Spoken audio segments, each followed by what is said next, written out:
I was muted. There you are. What I was saying was I've forgotten what to do. That proves it. Anyway, right, here we are. Welcome. We have 3 lovely talks today. Our next meeting will be on the 22nd of October and the one after 19th of November. However, we only have 1 speaker for each of those meetings. So unless we get at least 1 more person, ideally another 2 people for each meeting, we might not be able to have a meeting, and that would be sad because this is our number 56. So we really want to keep the series going. So don't be shy if you've got something to talk about. It doesn't have to be a finished presentation. As we've said many times, it can be a work in progress or just a bunch of ideas. Please do volunteer if you can make it on either of our next meetings. And we have our Sheffield conference coming up on the 30th of September in Sheffield. That may be why we're not getting people on the Zoom meetings, because they come into Sheffield to talk about anyway. The conference is free. The Sheffield conference is free. So please go to the website and book for that. And we hope to see you in person. So let's get started. And we've got Phil Edwards first. He's going to talk about Nottamun Town. If you'd like to carry on.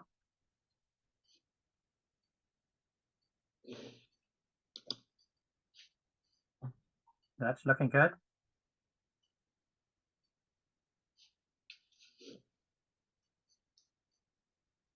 He needs to unmute. You need to unmute yourself, Phil. If you're talking, you need to be unmuted.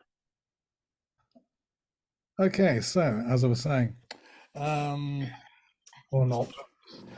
So I'm going to be talking about Nottamun Town, where it came from, what's unusual about it as a song. And I should say right at the top that this presentation wouldn't exist were it not for the help I've had from Julie Hennigan, who unfortunately isn't joining us today, and from our very own Steve. And it was Julie who gave me the original idea, so thanks in particular to her. So moving on, yeah. So I'm going to be asking a number of questions. Where did Nottamun Town come from in the first place? Apart from having something to do with Nottingham, possibly. What is Nottamun Town? Is it just another lying song, like Martin said to his man? Is it a bit different? And what's unusual about Nottamun Town and the way this song lies to us? So here's the lyrics of Jean Ritchie's version, the version that she recorded in the early 70s, I believe. And just to refresh everybody's memories, here's a couple of extracts from that. She stood so still, she threw me to the dirt. She tore in my hide and bruised my shirt. From saddle to stirrup I mounted again, and on my 10 toes I rode over the plain. I bought me a quart to drive gladness away, and to stifle the dust, for it rained the whole day. So what I want to draw attention to at this point is the sheer amount of text that I've highlighted here. All of these lines that I've highlighted can be traced back to an original that's at least 150 years old. In the case of the lines in blue, the lines in yellow and the single line in green all go back a lot further. They go back to a ballad called Phelim's Ramble from the mid 18th century, and an even earlier ballad than that called Teig's Ramble. And all of these lines find their way almost unaltered into the 20th century versions that we know, which is kind of interesting and kind of odd. Going back to Teig's Ramble, just to start the history at the start. So Teig's Ramble is an enormously long broadside. It's 20 verses long, quite unsingable, as these things often are. But it begins life as a parody, as a burlesque of this earlier and very popular song called Dear Catholic Brother, which is like 5 verses of quaint Irishry. Dear Catholic Brother, are you come from the wars? Da da da. And it's interesting, if you look at Teig's Ramble, it goes straight in with a bit of nonsense, with a self-contradiction. Dear Catholic sister, thou son of great Mars. The sister can't be a son. I've been fighting where there are no wars, no swords, no guns, but abundance of arms, for to kill all our friends that will do us no harms. And it goes on and on and on like that, sort of one contradiction after another. But as I say, a lot of these contradictions will be familiar to anyone who knows the song Nottamun Town. There you've got the horse standing still who throws the rider in the dirt, which dirtied my flesh and bruised my shirt.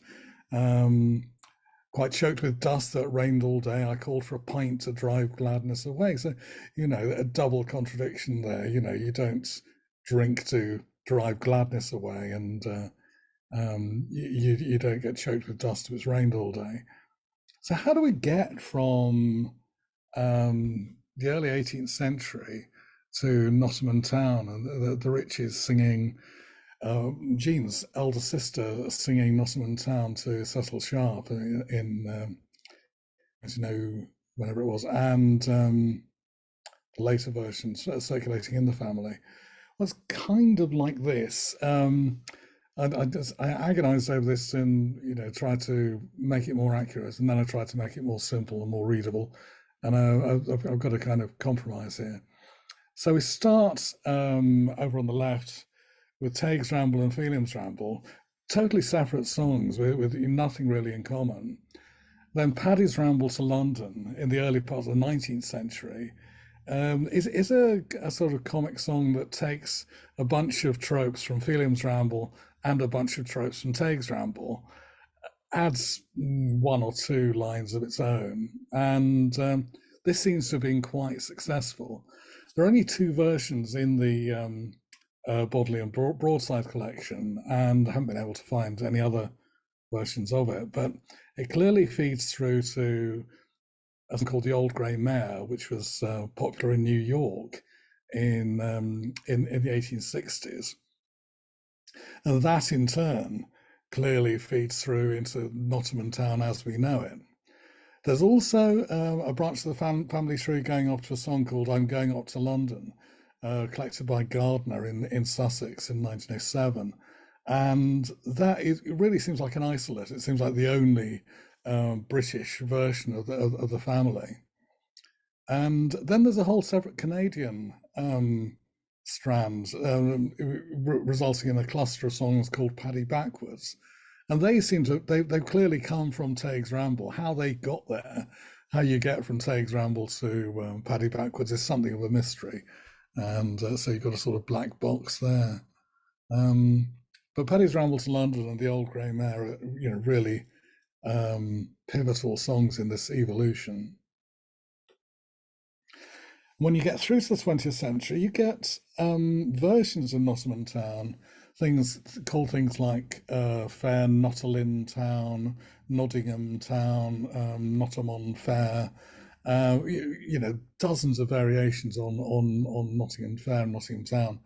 And also other titles entirely. There was a song called That Awkward Old Song, which is clearly in the same family. It's something called Adam Ham Town. And literally across the USA, there are variants collected in New Jersey. There's a variant collected. I initially thought it was collected from somebody called Arvin, but it was actually collected in a place called Arvin, which, as some of you may know, was a New Deal camp in California. So, from New Jersey to California, right across the country. Multiple variants of a song called Paddy Back were collected in a much smaller area in eastern Canada, but again over an extended period of time. And what's distinctive about these songs is that they consist very, very largely of lying tropes, of lies, things that can't possibly be true. And if you look at the frequently used lying tropes in particular, the majority of them are actually traceable back to those 18th, 19th century broadsides.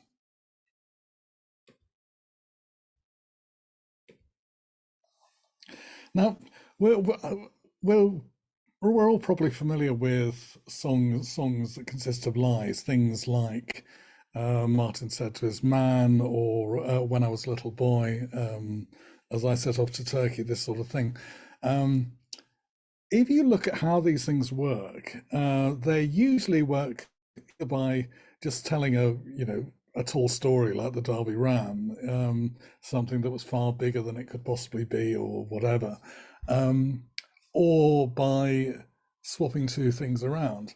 So wonders and reversals. So, you saw the hare, but you didn't see a hare chase the hound, did you? You saw a hound chase a hare. It's quite easy to correct these things, as it were. You may have seen a hound chase a hare, but it wasn't 20 miles above the ground, was it? And similarly with the example from when I was a little boy. So wonders and reversals are quite a limited approach.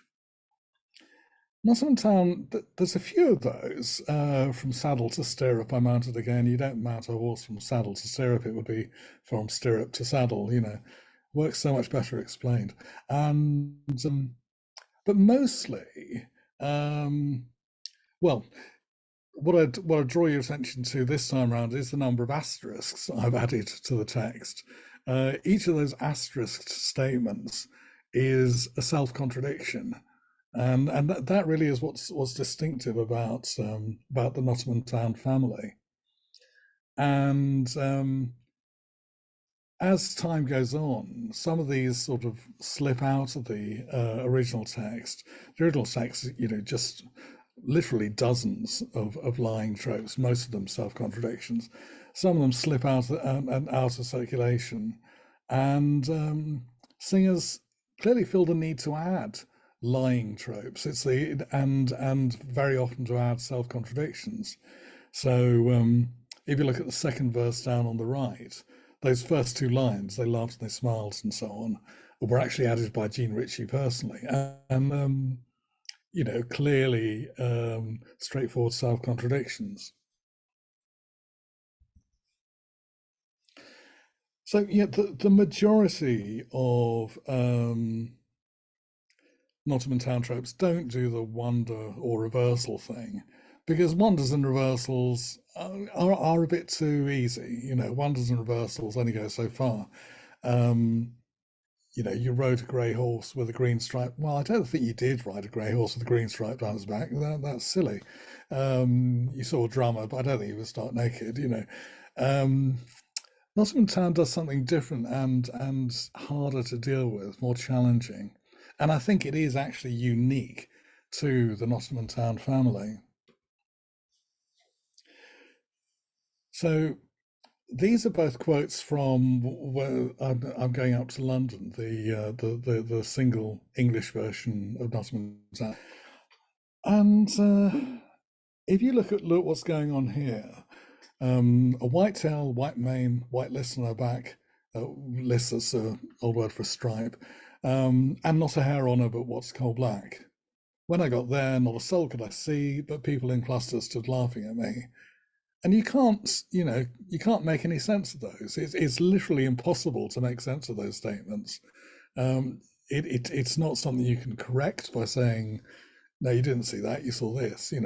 It's not something you can reverse. You can't swap anything back round. You can't sort of excavate a true statement out of those nonsense statements. If you can either say the horse was in fact entirely black, but it was partly white, or you can turn it around the other way. The horse was partly white, but it was entirely black. But either way, you're left with a contradiction, and the contradiction refuses to be resolved. And that creates an interesting effect, I think. And it's an effect that people have wondered about over the years, and an effect which people have associated with, people have come up with some very speculative explanations for it, involving magic, involving mystery, involving ritual. So this first statement comes from the folk works sort of a popularizing website, which says, well, it was probably a product of the early mummers plays, in which local actors would blacken their faces and turn their clothing inside out, those early mummers plays that we know about. This goes back to Jean Ritchie and her trip to England in the early 50s, when, as she said on her 1954 sleeve notes, found the same kind of magic upside down, inside out song being sung as part of the ancient ritualistic mummers plays. The actual story is slightly more complicated, because from a comment that she made in 1999, this idea was supplied by Douglas Kennedy of the Folk Song Society, who said it was most likely, Nottamun Town was most likely the magic song from a Nottingham mummers play. They couldn't find any evidence of there being a Nottingham mummers play, but Douglas Kennedy said, oh, well, lack of evidence didn't mean anything, because of course there had been a mummers play, because every city had one.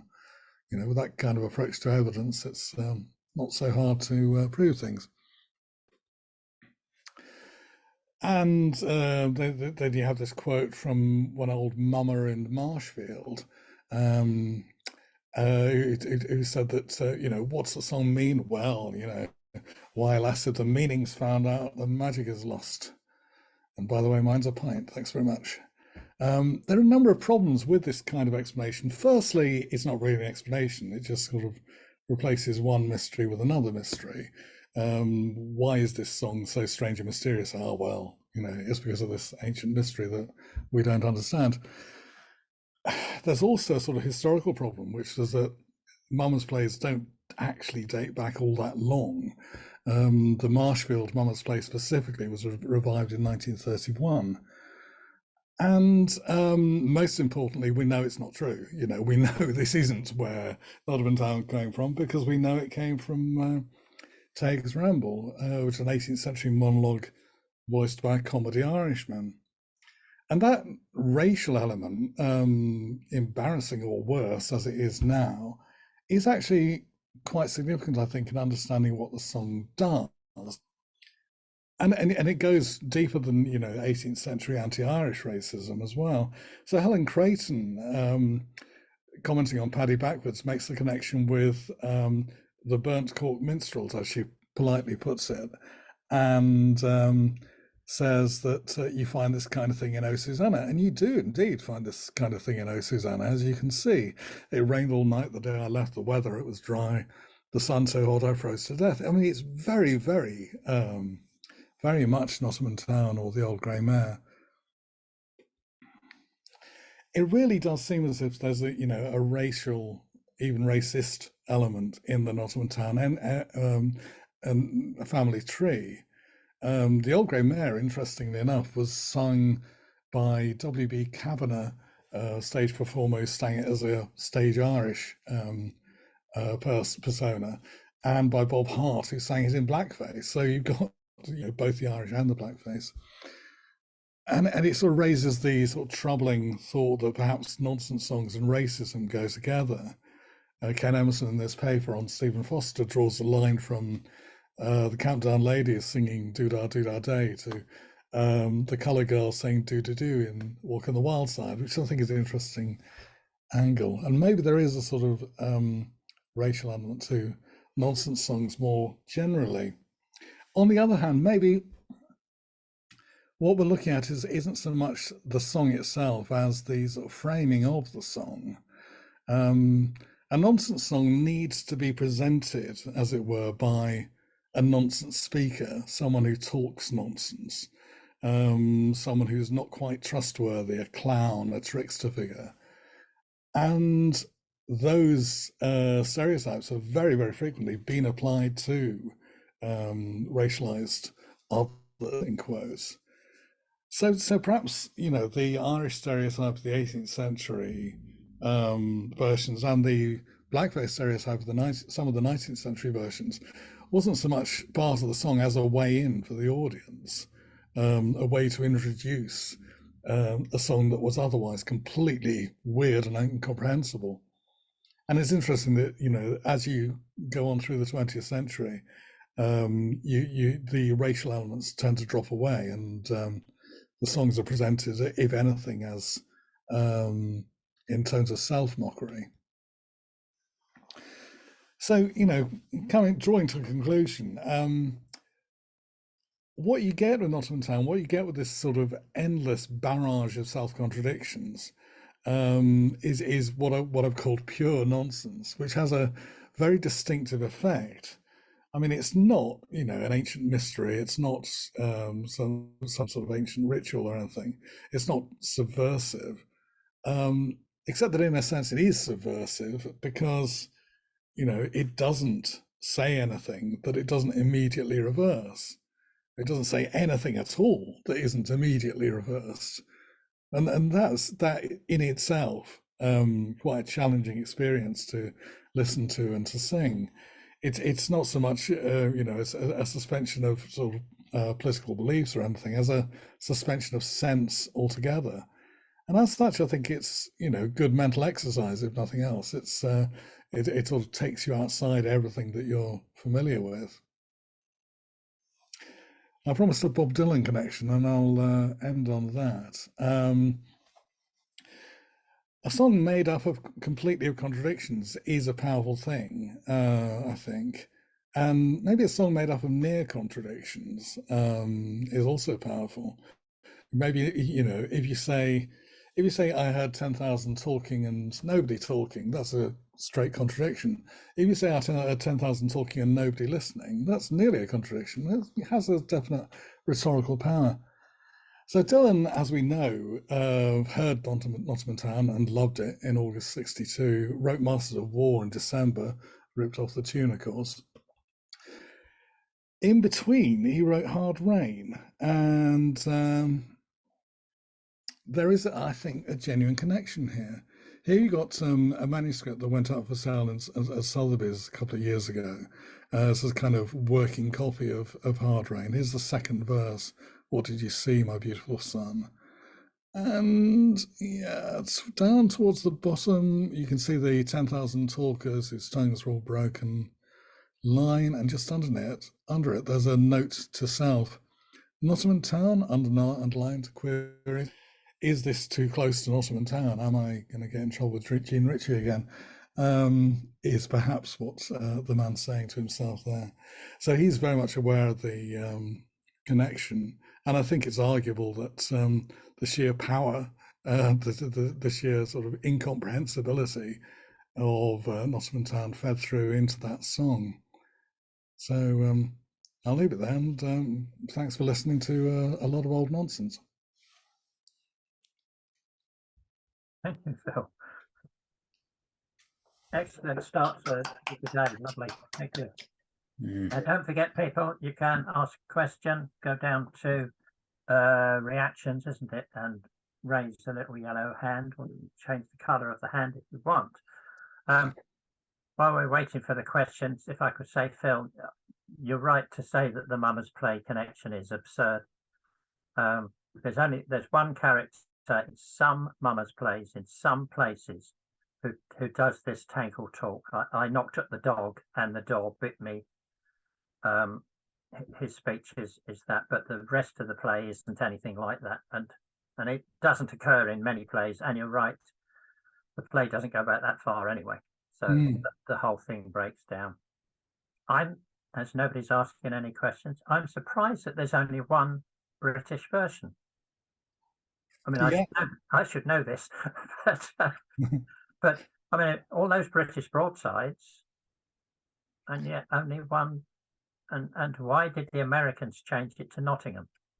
Yeah, it's bizarre. I think, you know, the really frustrating thing is that if you look at the Old Grey Mare, and you look at I'm going up to London. There's a couple of big similarities.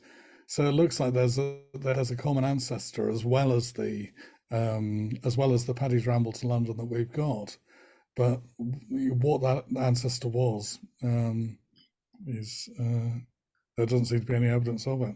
We don't know yet. Yeah. Conrad's got his hand up. Keep it brief, please, Conrad. That's not for Conrad. That's for everybody. Keep it brief. Conrad, unmute. Unmute.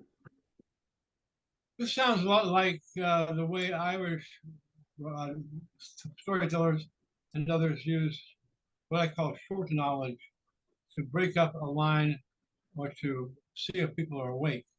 I think saying that people are awake is right down this alley here, where you say them something absurd, and if they don't catch it, you say, "You didn't know that," it adds to another conversation.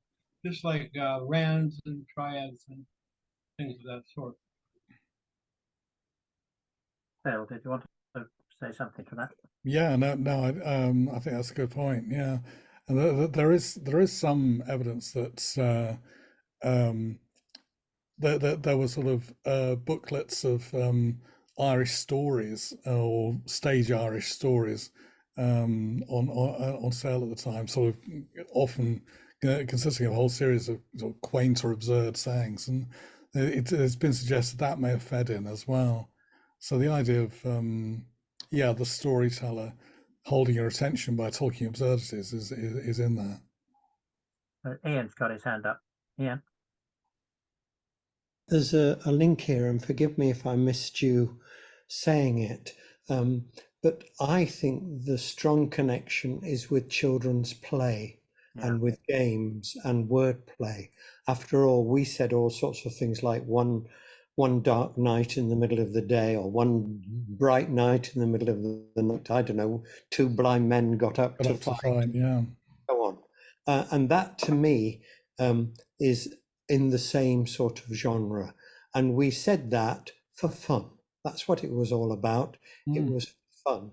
And we reveled in the fun of it and the funniness of it and how stupid and how idiotic it was. We didn't look for inner darker meanings, which obviously Dylan was able to create, but we just thought it was fun. Yeah. Okay, Katie.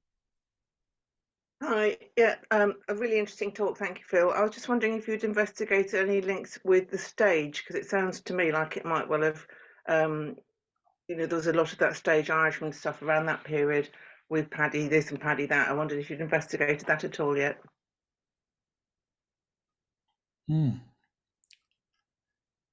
That's George as well. So.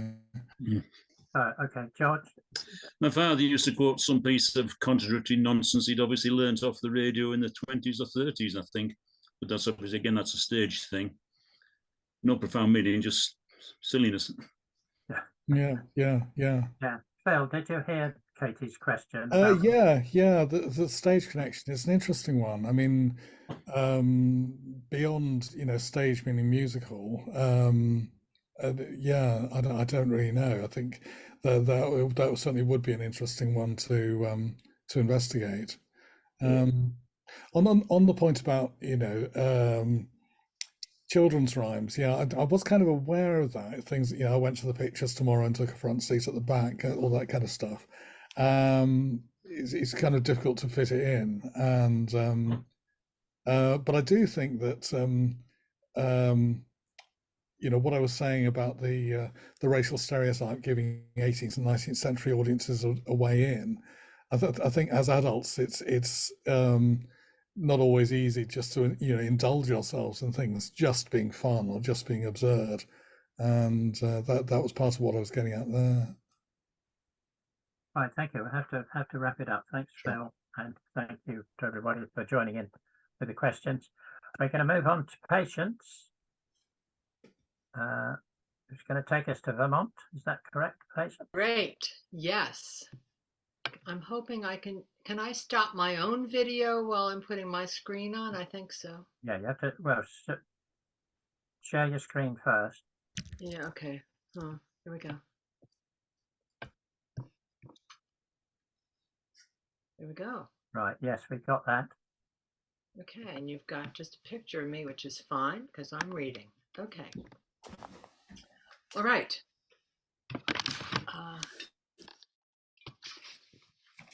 In the year 1787, in Brattleboro, Vermont, a Mr. Greenleaf wrote a song titled The Marlboro Medley, noting the tune.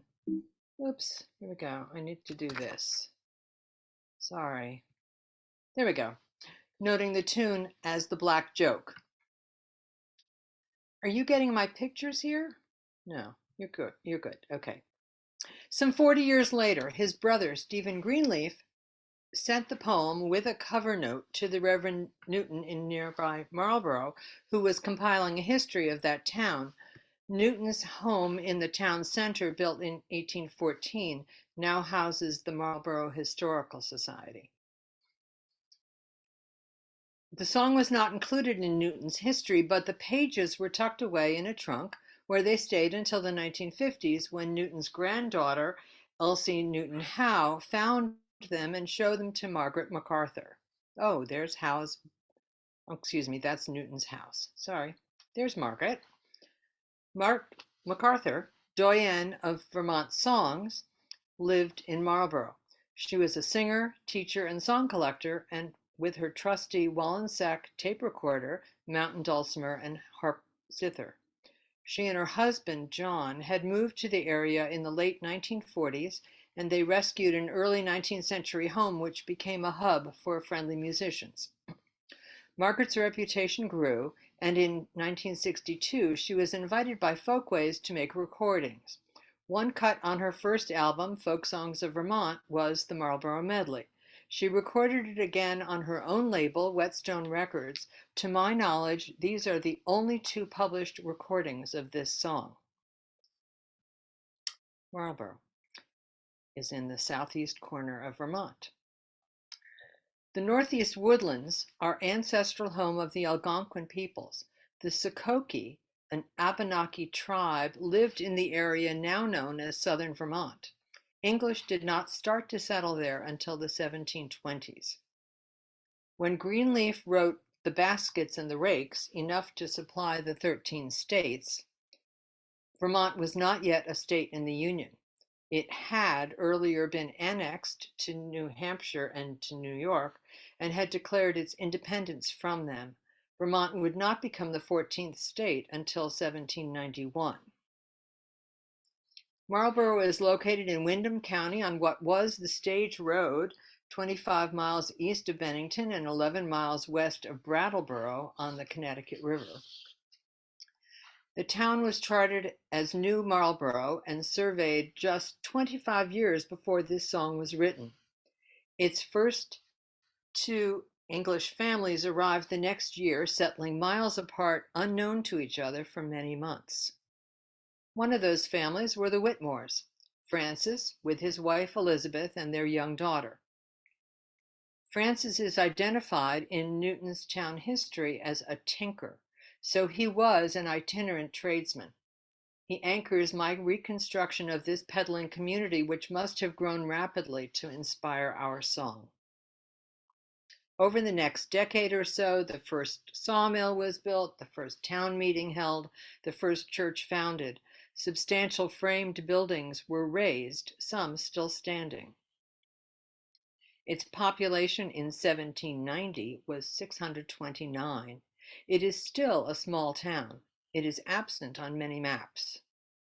As Newton later wrote, its townfolk were principally farmers and mechanics. As we know well, a peddler, a chapman, packman, cheapjack, hawker, higgler, huckster, monger, colporteur, or solicitor is a door-to-door or traveling vendor of goods. The venerable tradition of the Yankee peddler spread westward from New England with the growing nation throughout the 19th century, when it was phased out by railroads and modern commerce. Barter was not only legal when trading, it was probably the norm. There was no banking in Vermont at the time. Debts could be paid in lumber. This song recites a broad collective inventory. We are not told where these goods came from or who made them. We do not know how many peddlers are making the rounds, or how far afield they traveled, or how long their season. The picture painted by these lyrics seems mighty grand for this small, though industrious town. My first curiosity roused with wherry, a term for a flat-bottomed cargo boat. Marlboro has mill streams and ponds, but no navigable waterways. So here the term wherry may mean a cargo wagon set on wheels. But given winter fishing and pungs in the song, perhaps wherry here refers to a sleigh or sled on runners, which are more efficient than wheels in snow, especially where there are few established roads. Elizabeth Whitmore is legendary. She sustained homestead with young daughter through long winters, while Francis made his tinker's distant rounds. My hunch is that Francis's wagon, whether on wheels or runners, was the same vehicle that brought the family from Connecticut, a wagon in which they would have lived while building shelter in the wilderness. Marlboro is nestled into the great northeastern woodlands. Its first big industry was lumber and all its byproducts. Trees yielded many goods cited in this song. Ironwood refers to any hardwood and also to a particular tree whose dense and resilient wood makes it ideal for tool handles and longbows. Young Timothy Mather, arriving in 1774, established his long-standing business as a tanner, currier, and shoemaker. A saddle tree is the flexing wood frame supporting saddle leather. I could not find birch barrel bottles, and we can only imagine braided bark mittens.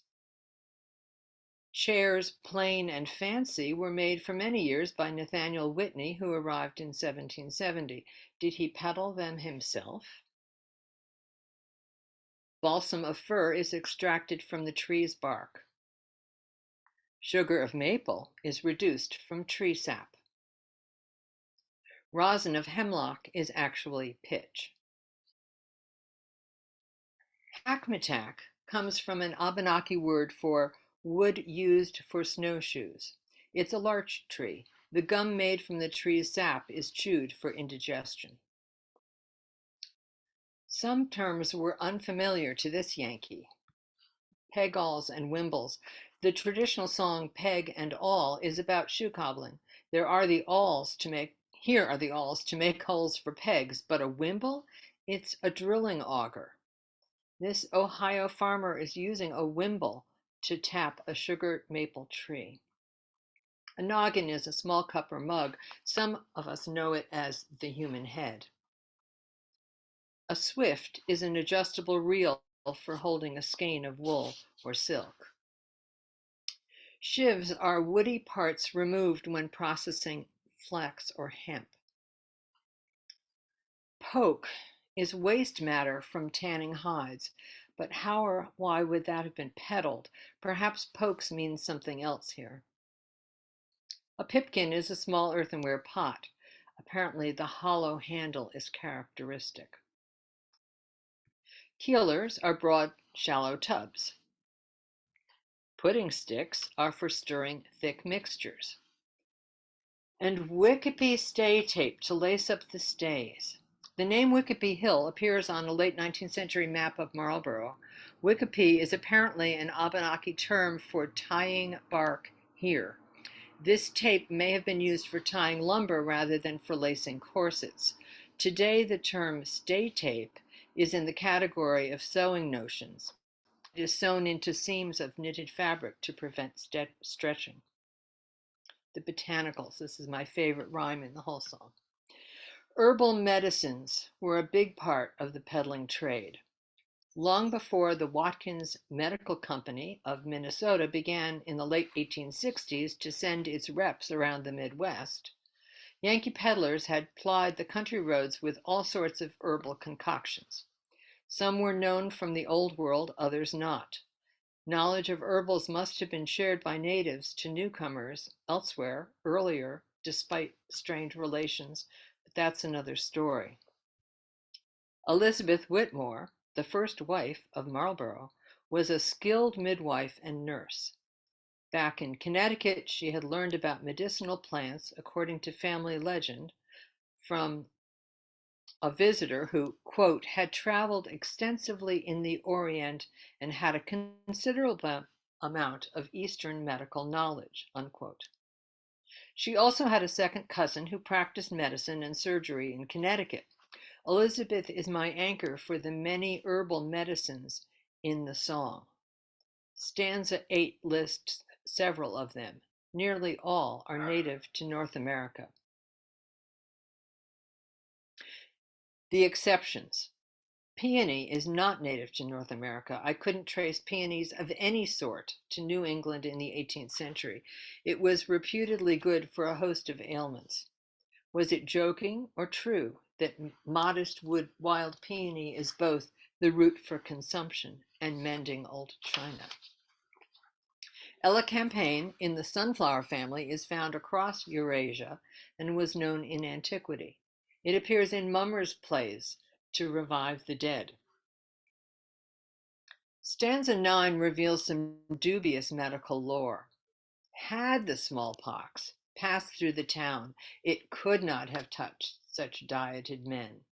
Disease disappointed must sneak from the place. But a decade before this song was written, when the town had 40 families, the black fever did take more than 20 lives. Disease was, as always, a threat. The Whitney brothers, Nathaniel and Samuel, were early settlers. Nathaniel would make chairs for many years. Samuel ran a tavern. They were famed for their skills at hunting, trapping, and angling, and there are tales of their tracking massive bears. The 10th stanza lists all sorts of wild game. In that list, native to the Western Hemisphere, are wild turkeys, woodchucks, also called groundhogs, skunks, and raccoons. There are modern recipes online for how to prepare skunk and how to cook raccoon, but many of the critters cited here are not commonly eaten now in this country. It's hard to imagine this song being written without its distinctive tune in mind. The Black Joke, in 6/8 time, is an English dance jig that became popular in 1729 with The Beggar's Wedding, a new opera. Various lyrics have attached to it over time. It's a fine tune that is still played today, but its title was a vulgar term that has nothing to do with this song. It was referenced with a visual pun in Plate 3 of William Hogarth's A Rake's Progress. Let's look at the craft in the lyrics. Their budgets consist of variety, could describe the song itself. Medley means an often jumbled assortment, a mixture. The opening lines establish the voice as an observer who ends the song with a toast. Every word counts.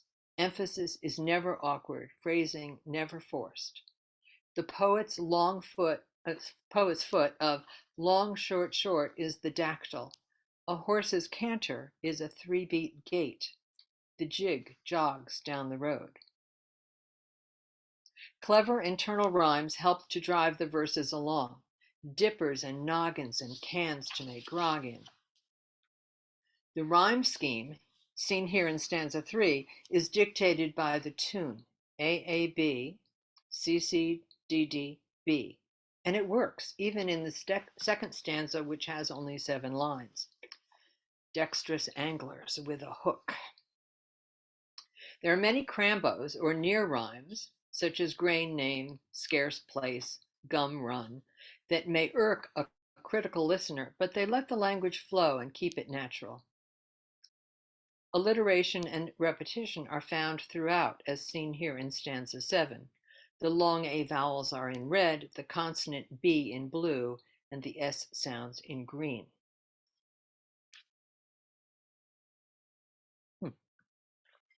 Here is a witty shuffle in stanza 4 that requires us to connect the parts on the fly.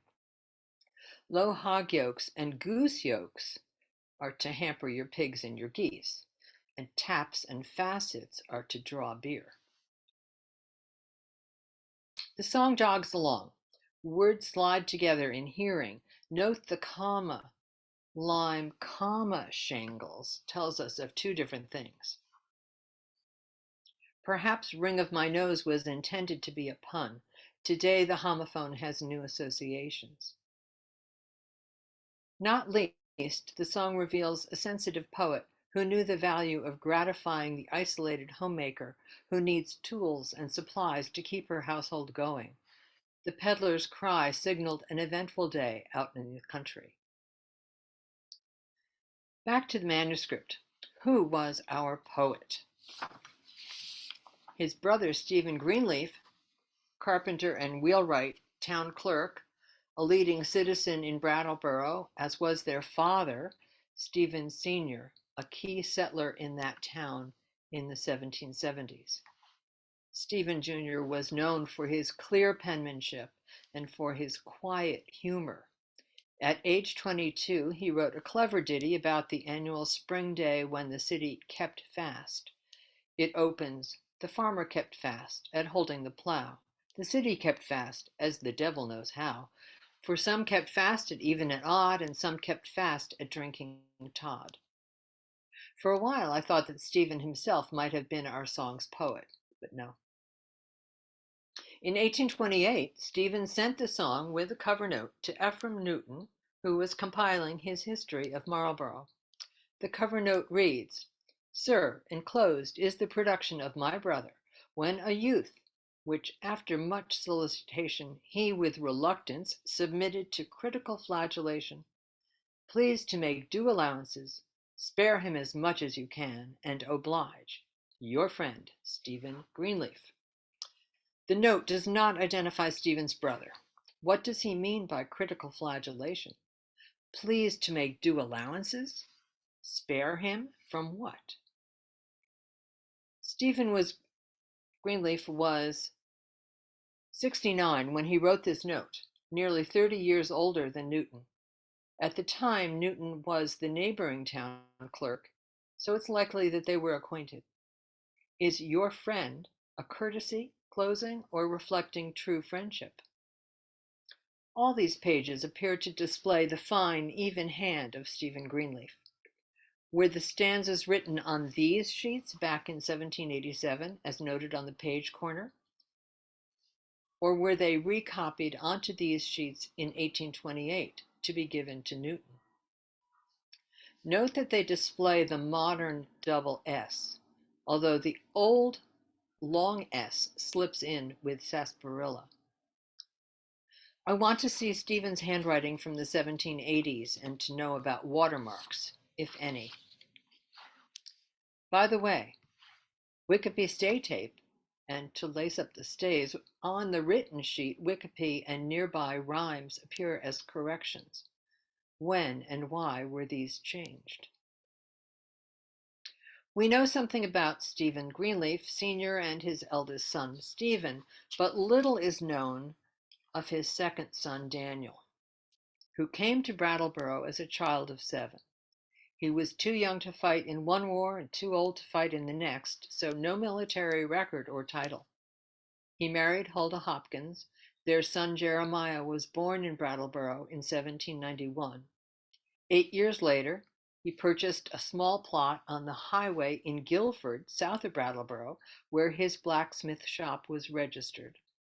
He was described by his son as over 6 feet tall and strong. He died in 1845 and is buried in Guilford. According to a relative, Daniel had a talent for writing verses. Stephen's note conveys that his brother was somehow to be sheltered. A savant, a misfit, an aging man distant from the bright author of these lines. This note suggests a humility in both brothers. I've found no trace of writing other than this from Daniel, but I believe that he wrote our song at the age of 23. If my deduction is correct, and even if it's not, his legacy lived on more conspicuously in the work of his son Jeremiah, who became an acclaimed wordsmith. Jeremiah's grammar simplified, an ocular analysis of the English language, was first published in 1819. He exchanged correspondence regarding it with Thomas Jefferson and John Adams. This book was long considered the best treatise ever produced on that difficult subject. His labor-saving grammar came out in 1855. Jeremiah was also noted as a cartographer. In 1840, he published his Universal Atlas. It's not evident that he ever traveled afar, but he made much from others' surveying and maps. Brattleboro has been a center for writing, papermaking, printing, and publishing for over 2 centuries. Many authors, some famous, have lived or stopped there to write. This heritage is now celebrated in the book Print Town, published in 2021. Many questions linger. Can we assume that Daniel Greenleaf authored the song? How were the Greenleafs of Brattleboro engaged with the peddling trade from Marlboro? Was this song written for an occasion, an event celebrating local enterprise, amusement for a family circle, in tribute to certain persons reflected in the final toast? Was the peddling community in 1787 as robust as the song suggests? And lastly, how is this a traditional song?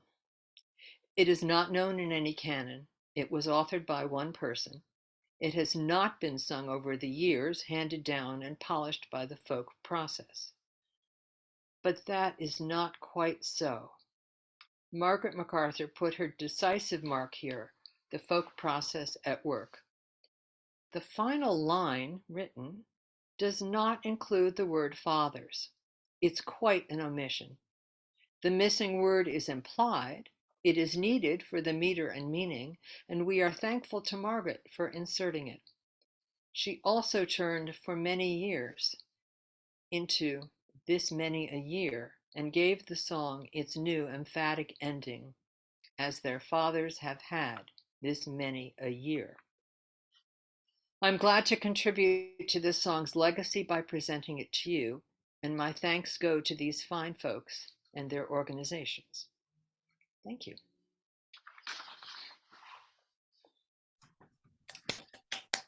Great, thank you. All right. Thank you, Patience. You need to unshare. That was great. Okay, and here I am again. Here I am again. Okay. There you are again. Absolutely fascinating. Yes, it has been. Yes. Anybody got any questions or comments? I think we're all gobsmacked by that. But in the chat, you'll see that people have made suggestions. For instance, the pokes, which I thought was a pig in a poke, i.e. a bag, but somebody else has said there's a herb. In fact, there's lots of comments in the chat.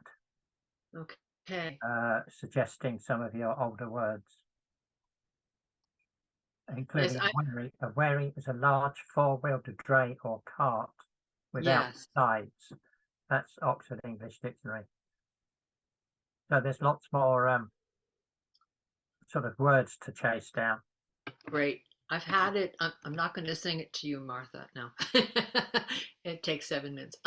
I've had an exchange a few years ago with Merriam-Webster about wherry, because to me it seemed this was not going to be a boat in this song. And now I'm going to get back to them with hackmatack, because they believe it's first cited in 1793, and this song puts it in 1787. Yeah, that's a win. That's one up. Yeah, that's a great win. That's right. Barry's got his hand up. Barry. I just wanted to add a little piece of the history of it, just to show how things used to work in the old days. It's said to the tune of the Black Joke, and Margaret wasn't a musician of jigs and reels and so on. So she wrote away to the Library of Congress. She wrote away to Joe Hickerson, and Joe Hickerson looked in O'Neill's, O'Neill's Music of Ireland, and there it was, of course, and he sent it back to her. It actually wasn't Joe. That story. It's Joe's predecessor. Is his name Leo? Yes.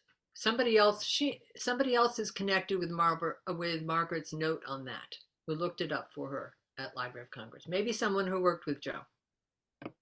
I was hoping he might be with us today, but I see not. As you said, the Black Joke is quite a well-known tune. Was often cited as the song for broadside ballads. So it would have been very familiar in the 18th century.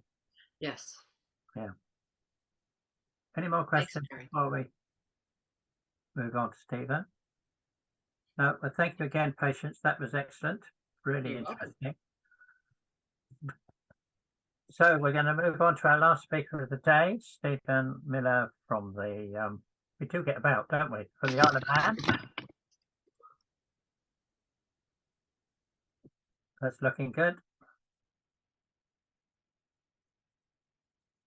Is that me, Steve? Shall I go?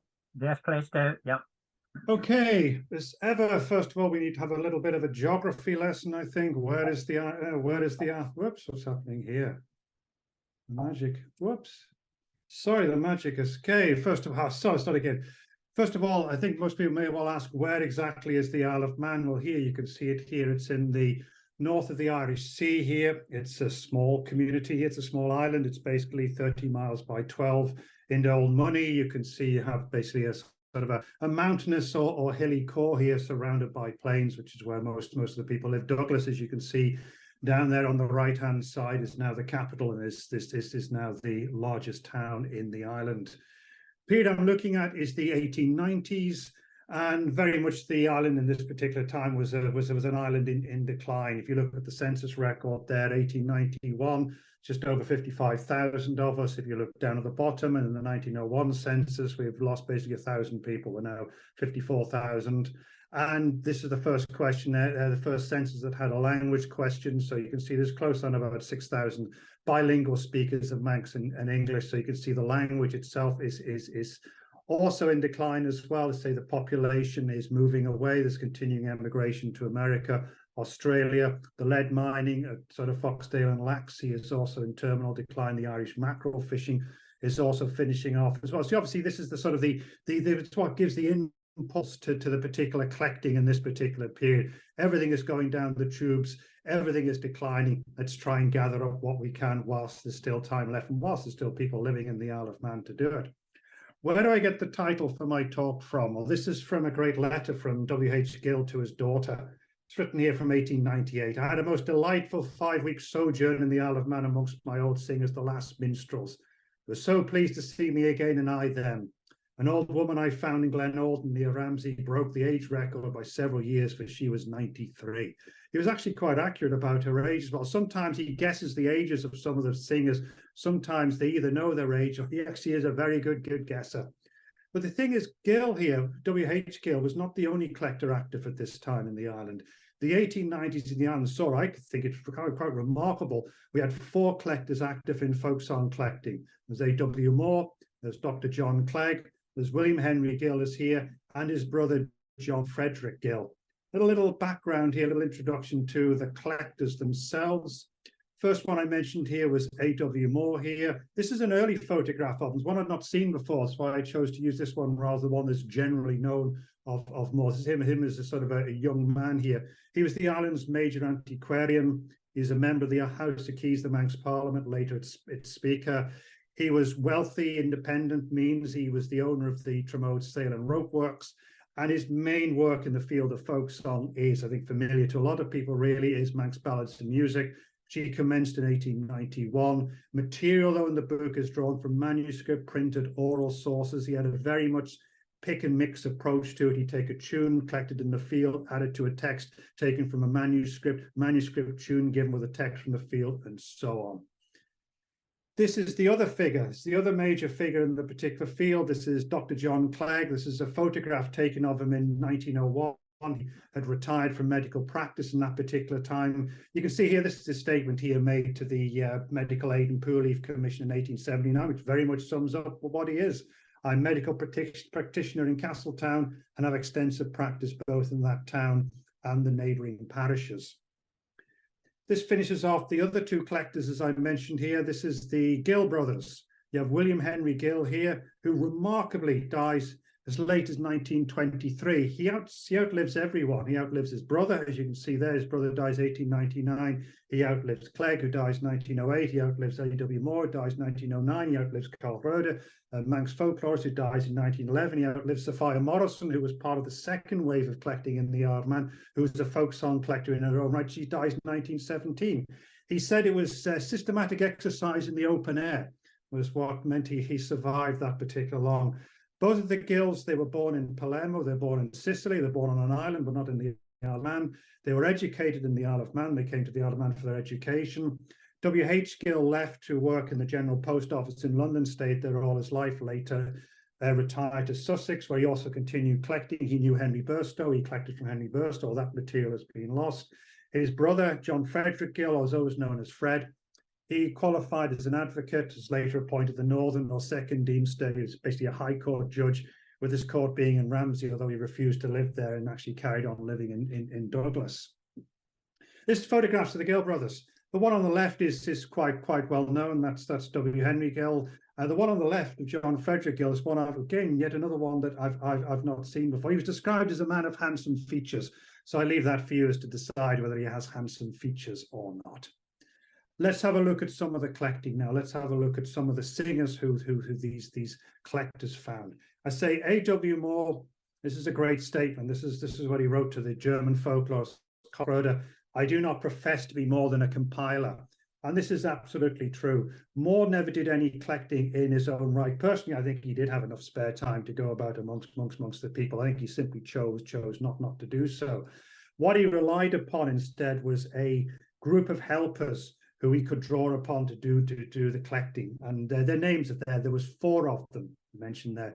The principal one was Robert Henry Bridson. He was an accountant, later the private secretary to Moore. He was the principal collector. He collected 29 tunes. 3 came from his own recollection.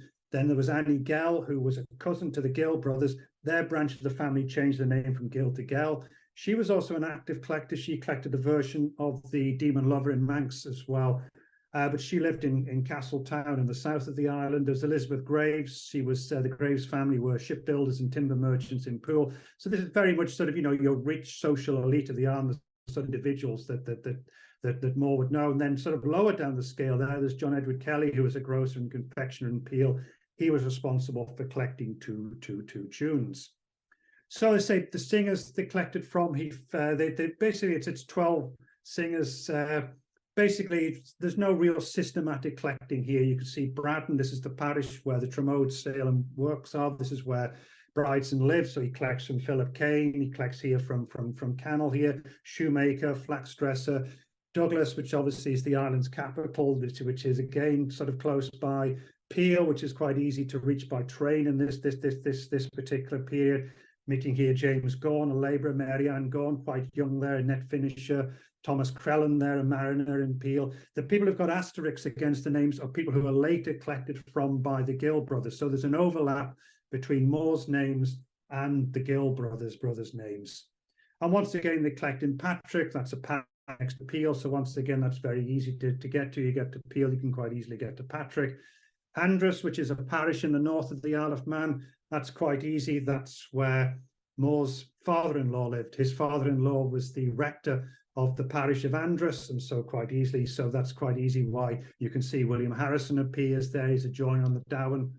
You got John Lace there, who was a weaver. He was also a fisherman as well. Thomas Winter, he's the coachman and groom. In fact, he's the coachman and groom to Moore's father-in-law. Down in Arbury, this is due, Arbury's in the south of the island. This is due to the collecting interest of Annie Gell. And so you get John Bryson there, just a tenant farmer. Henry Cragene, I can't identify who Henry Cragene is, but he was later sound recorded by Sophia Morrison when she bought the phonograph for the Manx Language Society. No idea who he is. He just simply does not turn up in any record at all. Say, small group of singers there, no real systematic notion of collecting from them as well. I think it's very much a hit and miss collecting. When we come on to the Gill brothers, we have yet another little sort of minor geography lesson here as well, because one of the positions of the Gill brothers was that they wanted to systematically collect throughout the island. They were determined to find singers in each and every parish of the Isle of Man. Now, the Isle of Man is historically divided into 17 parishes. They're both civil and ecclesiastical parishes. They have the same boundaries. The parishes are then grouped into 6 sheadings, and the sheadings are divided into north side and south side. Maybe a bit too much explanation there, but this is quite important in the Isle of Man. It depends on you either are born on the north side of the Isle of Man, or you're born on the south side of the Isle of Man. And so notions of north and south in the Isle of Man are a very, very different notion. I was born on the south side of the Isle of Man. I was born in Onken, so not only a privilege to be Manx, I'm also privileged to be a southerner as well in the Isle of Man as well. So the notion of this, though, is you notice down the bottom there, you have the sheading there of Rushen next to Castletown, which is the island's old capital. That's where Clegg was living. So the idea, you can see from the pattern of collecting, is that was going to be Clegg's franchise, and the Gill brothers would have the rest of the island in which to collect. What evidence do we have for the Gill brothers collecting? Well, the only evidence we have for more comes from Manx Ballads of Music. There's only one manuscript that survives from Moore's own personal collecting. It doesn't name any particular singers. It simply has texts in it. The only way we know the names of the singers is from the mentions in the introductory matter in Manx Ballads of Music. As regards the Gill brothers, then we rely upon the field notes made by John Frederick Gill, and also the transcript that was made by William Henry Gill for his brother, which is, this is his title. It was titled by the Deemster's wife, Lucinda Gill, the original collection of Manx folk music. It was bound up and paginated in 1912. We sort of shorthand for this is the Deemster's transcript. If you look, you can see that it's not particularly sharp, but I read that. This gives you an indication of the detail that Gill noted down here. This is sort of on a fine Sabbath morn, taken down by W.H. Gill from John Callister. Guesses of his age, he had 51. 12th of October, 1898. Sung and taken down in Parliament Street, Ramsey, Dr. Tellett present. And there's another mention there of Jerby Bridge. So we have the example here, John Callister. He actually is from Jerby. He's not recorded from in Jerby. He's in Parliament Street in Ramsey for some particular reason. That's where he's recorded from. And Gill goes that extra step and notes that Dr. Tellett is also present there at the recording session. Tellett himself is another fascinating character. He too was a doctor and a surgeon, and his niece was Frances Corlett, who in her own right was also a song collector as well. She was part of that second wave of song collectors that cluster around Sophia Morrison, who basically she starts collecting in about the early 1900s. As I say, they also relied, or rather the Deemster relied just as Moore. I mean, Moore relied on his helpers because he wasn't willing to go out and do any collecting.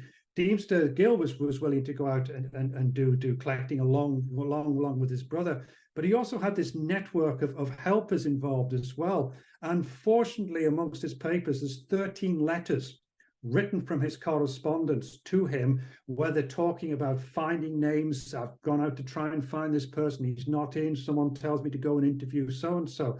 And so you can see how they're spread out really about the north of the island here. You know, we've got John Callow here in Laxey working at the Great Laxey Lead Mine. John Crane is an advocate in Ramsey, would be known to Gill through the court. There, Daniel Kelly was a builder and sort of general factotum. In Michael, William Kermode's a commission agent. James MacWonnell was a farm. James MacWonnell's mother was also a song collector. She had what's referred to as a music book, which unfortunately doesn't exist. There was a lot of the correspondence is with Wonnell trying to find out where this music book has gone to. That obviously shows you singing sessions taking place in the farmhouse there at Glenduff. James Morrison there, the harbour master at Peel. Benjamin Radcliffe, an insurance agent. He was someone who was out and about in the countryside collecting insurance. He was selling insurance policies. So clearly he knew people in the countryside. He could find singers and could sort of provide lists of singers for the Gills when W.H. Gill turned up using his summer holidays to come and collect in the island. So I'm not going to read off all of these particular names off the slides, so this will get rather tedious, but I'll just try and highlight some of the names here to show you sort of, you know, the extent of their activity, who they're finding, and the sort of singers they're finding, or rather the occupations of these particular singers. Here you see John Quayle. I mean, he was visited by Harry Brighton, I say. So some of those singers from Moore turn up among Gael. You have John Quayle there. So, you know, once again, it's almost like a ticking exercise. That's Patrick ticked off. We move on to German. We've got William Cacken there, Wald died at Billig. We then turn up again at Peel. We have Marianne Christian there. We have Thomas Crellin again, a mariner. Thomas Crellin was well known as a fiddler. There's a story that he paid for his daughter's dowry with a wheelbarrow full of pennies that he'd actually got from playing the fiddle at weddings and from playing them at harvest homes and so on. Mary Ann Gorn there, net finisher, rather young for the sort of, you know, the age group that the Guilds were trying to chase down. James Morrison there, say, was one of the correspondents, but also one of the particular singers as well. Moving on to Michael. You look at Michael there, the Gill brothers entered into the Deemster's transcript is John Cannell. Now, they never collected from John Cannell. He was a tailor, and Michael collected from by Richard Lace, who was the schoolmaster there. I think this tries to make the argument that I'm making here is that the guilds were determined to find one person at least in every parish. In some particular cases, individuals were either stepping in if they couldn't find anyone, or else this is people who they'd already found before his brother turns up. They did collect in 1895 and 1898. You go on down to Ballaugh. We simply have the one individual there. We have William Boyd there. Fascinating character. Lord Bateman was collected from. We had a repertoire there, both in Manx and English, also secular material. He also had profane, you know, he had sort of wide, an interesting repertoire. Jerby has this. Jerby is a very small parish. It's a very flat parish as well. There's not a lot in Jerby, I can tell you that now. This remarkable cluster of 8 singers found there. Quite whether Jerby gives us a relic group of speakers, a relic group of singers rather, or whether they just simply chanced on these or whether these singers were just simply found as opposed to finding the same number of speakers in Ballaugh or other neighbouring parishes, I don't know. John Callister there, Mary Collister here at Willow Grove Cottage, John Kiswick, a shoemaker, Catherine Ann Lawson there at Carroll Croy, James Quayle, agricultural labour here, farmers here, William Quayle, Jane Tier, and then Wilfred Wade. He's very young. You can see here he's only 26. The reason why he's collected from is because he is said to have been the last composer of carvels. I gave a talk on that quite a while ago. Carvels were these compositions in Manx that were sung around the time of Christmas tide at this particular period, now only in Methodist chapels. And again, when we sort of move on, you're seeing that once again, they're going from parish to parish. Andros, they get John Lace, who's a weaver and fisherman. Again, you see William Harrison. William Harrison turns up on a field note made by the Deemster of a potential singer. They don't visit him, but we know him to be a singer because he was visited by Harry Brideson as part of the collecting for A.W. Moore. Bride, of course. No one is found in Bride, but William Skinner's name is on the Deemster's list. Again, trying to find a singer in each and every parish. We come into Lezayre. We now get a few more singers in Lezayre. We have the 3 singers in Lezayre there. And Corlett is the one mentioned in the letter. We move on to Ramsey here. We have Thomas Kinraid, a fisherman here. When we start to move over to the other side of the island, it gets to be rather thin pickings. No one is found in Mackhold. No one is found in Lonnon. Laxey, we simply have two singers there. We have William Court, the lead miner in Minorca. That is no joke. There is a part of Laxey which is known as Minorca. Weather is somewhat different from the other Minorca, but nevertheless, it's still known as Minorca. James Cooley there, who's just a general labour in Agnish. Moving on again, no one from Onken. Moran, we only have Thomas Cowell. The Gill brothers loved it when they found Thomas Cowell because Thomas Cowell was blind. And they thought that he'd been blind from birth, and as a consequence, there's no way that his mind could have been, there's no way he could have been affected by literacy or anything like that. And he had to have had his repertoire from birth. When you actually look at the records, he was actually blinded by an accident together with his next door neighbour. And I rather suspect that he was a lead miner at one particular stage. It's a common form of injury of people being a bit too near the charge when it's let off. There's another blind musician in the Isle of Man who's equally blinded in an accident in a lead mine, except it was in Chile, and he was shipped back to the Isle of Man and spent his later days as a blind musician gigging around the Isle of Man. Again, sort of Braddon, we have Philip Kane, who was one of the singers who was found by Bison. Santon, we have no singers in Santon. And again, in Douglas, we just have this small number. Thomas Kane there, the agricultural labor, he is Philip Kane's brother, and the only pair of sibling singers that we know about. Thomas Cayley, we can't identify. Finally, we have Edward Cortino with the wondrous title, the Surveyor General of Highways. He was responsible for the maintenance of the island's highways. That's the Gill brothers say, this systematic collecting, trying to find singers in each and every parish of the island, succeeding in the main, failing over on the eastern side of the parish, close to Douglas. We move on to Clegg.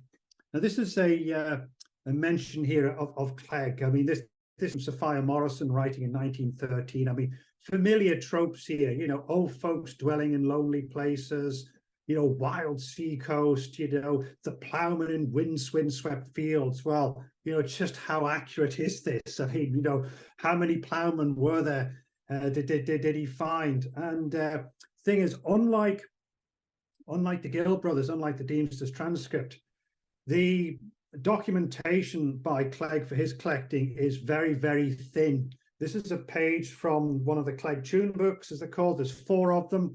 These were nearly lost. They were deposited in the Manx Museum Library in 1935. The rest of Clegg's collection is just simply gone. Fortunately, we do have the 4 tune books. This is all you have. Tom Kermode, Bradder, and that's it. But, however, it's quite, we know who Tom Kermode is, because it's one of the names, and this is the man himself. This is the only Clegg singer for whom we have a photograph. And he was a major informant for Clegg. 47 tunes were recorded from. We also know the exact date on which he was found. We have this particular letter here from 1895. I've discovered a new mine at Bradder, no blind old man Tom. That was his nickname in Manx Gaelic, Boy Doyle, blind boy, or blind Tom, that he was also known as. I'm aware of the time here. I shall just move on through the slides here to make the points that I'm trying to make here. I think we can argue here, I think I'm trying to argue here, that we see a different pattern of collecting as regards Clegg. He's only got three parishes to look at. And I think what's quite clear is when you look at a lot of the names, is that a lot of the names, first of all, are his family. We have his father, Henry Clegg. He dies in 1883, but tunes from him are noted down in the Clegg collection. We have his father, we have his mother, Elizabeth Clegg. When you go on to Bala Clegg, which is like the ancestral farm there, we have Charles Clegg, who's his uncle. We have Anne Clegg, who's his aunt. Another Charles Clegg is his cousin and coachman. He collects material from him as well. There's another 2 Cleggs in the tune books as well. There's a Margaret Clegg living in Colby. There's a James Clegg living in Castleton. They may well be relatives, so that may just be a false connection. And I think another thing we can argue too as well is that we can also see here singers in Clegg's almost family social circle. Balladool is a very large farm. Ballacacken is a very large farm as well. I mean, these are rich farmers. Ballanorris, Ballaclegg, Ballacacken, Balladool. These are large quarter land farms. So I think we're seeing here the sort of the singing tradition amongst these sort of rich elite southern farmers in the Isle of Man. So you've got there Elizabeth Callister, you've got William Cannell, George Moore, as I say, Isabella Kenyuk there living on Ballacacken. This then leaves out sort of like the rest of the island here. Collecting here in Castletown, we're not really seeing any ploughmen out in windswept fields or anything like that. We're seeing people here in the island's former capital here, shoemakers, painters, decorators, marble masons, Flaxney Stoll there, builder and contractor, and sort of women here living off their own means. We go to Port St Mary, which is the fishing town, fishing port here, general labourer, joiner here. Colby again, which is a small village. We have a domestic servant, we have a farmer. Joseph Crellin, he's a lead miner, working probably at the Ballacorpish lead mine down there. It's only when we move on to sort of like almost like the final page in that particular sense that we start to see people living outside of sort of towns and villages here.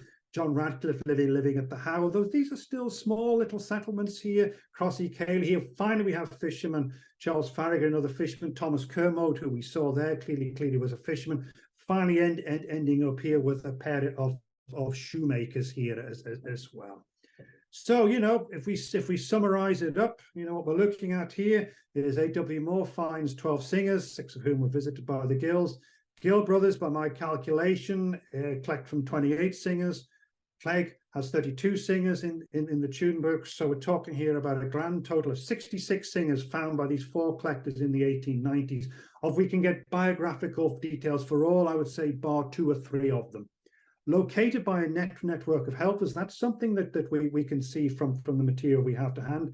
Found in the main all over the island, wide variety of occupations, and clearly we can see singers residing both on the land, in towns, and in villages. And I think maybe it doesn't tell us anything that we perhaps don't expect, but I think it tells us something that we haven't known about these particular singers in the Isle of Man, because we really just, you know, we just really haven't done the work on just who these singers are. I'll just finish off here, if you would just indulge me for about 30 seconds. This is the Reverend Frederick Stubbs. He was the vicar of Derby and a keen photographer.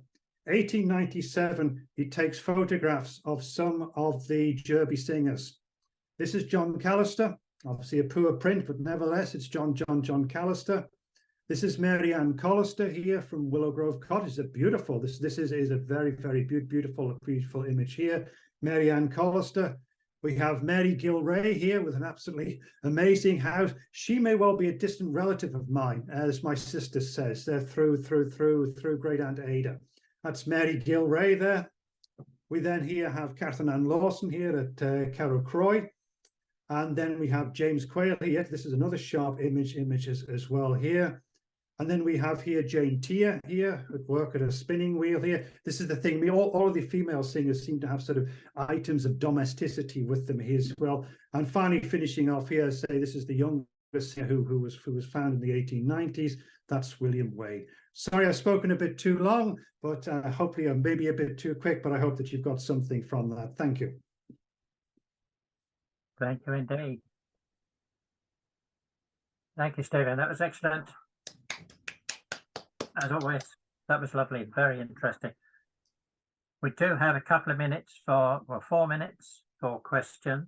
I think that the idea of the collectors having helpers and, you know, networks and so on is something that we need to look at in, you know, in England and Scotland and Ireland as well, in that these people weren't alone, you know, they weren't roaming the villages completely ad hoc, as it were. They were contacting people, and there were people helping them. But I know we're talking about the singers this time, Stephen, but one thing I'd like to know is the repertoire of the songs that they sang. In your opinion, are they influenced by Ireland or Scotland or England, or are they totally different? No, they're not totally different at all. I mean, I'm going to say the Derby singers. I've written an article on that, which I will pass on to you. So I will, you know, I've looked in depth at their particular repertoire. You certainly see a preponderance of sort of locally composed songs, or say insular composed songs in Manx. There is that separate repertoire. You also see though material coming in. I mean, so for instance, William Boyd there in Bath, he had Lord Bateman. You also see too, and unfortunately, I don't think Dave Spears is on the call as well. I mean, Dave has done much more work than me on this as well. You can see material coming in from broadsides. You can see material coming in from songbooks as well. In fact, Clegg mentions that, you know, he talks about the sessions in the farmhouse, and talks about the singer coming in with the ballad folded up into his pocket, and taking his pocket out and unfolding it until there were gaps in the song. And so no, so I mean, this is actually one of the particular problems we have in the island with this great revival of interest in Manx traditional song. That Manx traditional song is taken to be, i.e. Celtic song, i.e. material in Manx, and that's it. So you wouldn't find, if you go to the White House where they have regular music sessions on a Saturday evening, no one would get up and sing Lord Bateman, for instance. But people would actually get up and sing "The Sheep Under the Snow," because that's a song written in Manx Gaelic that's known in that's known to have circulated. Another of the problems here, which I could talk about later on, is if you look, you didn't see it, there isn't. If you look at the Clegg Tune books, a lot of the material in the Clegg Tune book is quite clearly English language material, which Clegg translates the titles into Manx. He in effect attempts to Manxify the tradition, because he thinks that if they're singing it in English now, in the past they must have sung it in Manx. Right. And so that's what Dave is very good on that. And you look at that material, but there's times when he has the title of the song is in Manx, and he gives the first verse or the first line, and it's in English. And he's telling you this is just absolutely. But I certainly think there's a neat little research project in somewhere there to look at Thomas Kermode. I say 47 tunes there, which is remarkable. Most of the other singers, it's like 3 or 4 singers. I mean, that's the notion you get in Clegg's letter, where he says, I've got 3 songs, I may get 3 songs yet. That seems to be the limit of a recording session. They go out, they get 3 songs, that's it, move on to another singer, or come back to another singer. But in the case of Kermode, clearly Clegg was taken by him, and he returned to him time and time again. He was also visited by Father Hennebury as well. John Strachan and Father Hennebury turned up with him as well. And Hennebury is supposed to have recorded songs from him as well, but those cannot be found at present. So that's a long answer to a very short question. Oh, that was great. Thank you. Conrad's got his hand up. Conrad? You got to unmute, Conrad. Unmute. That's it. There. The mention of the boat called Worry, I think that's the last talk, real briefly. It's used as a sort of a vehicle for like a bus. You go pick up people here, pick up there, pick up there. It can be a cart, a vehicle, or it can be a boat, most likely a boat. The other thing is about Lord Bateman. You haven't told me where you parked, but I can remember. That's my Google Home. Well, anyway, the Lord Bateman is my chimney sweep. Google's headquarters are in Mountain View, but they have offices all over the world. So I guess I'm from lots of places. Can somebody mute themselves? Well, anyway, Lord Bateman's my chimney sweep. He came one day and I was playing Lord Bateman. I thought that was his name. He was fascinated. I got him singing. This year he came back. He sang 3 verses of Lord Bateman. He can still live. I hope he didn't sing them in Manx. That would really confuse things. No, he wouldn't do that. No. Great. Thank you, Conrad. I think that's it. We've got to wind up, because we're just actually everybody kept to time today. Thank you very much to all 3 of you. Round of applause for our 3 speakers today. Excellent. Very interesting, as always. Don't forget, we're meeting again on the 22nd of October, if and only if we get another speaker or 2 to otherwise we'll just have me talking for an hour, and you really don't need that. So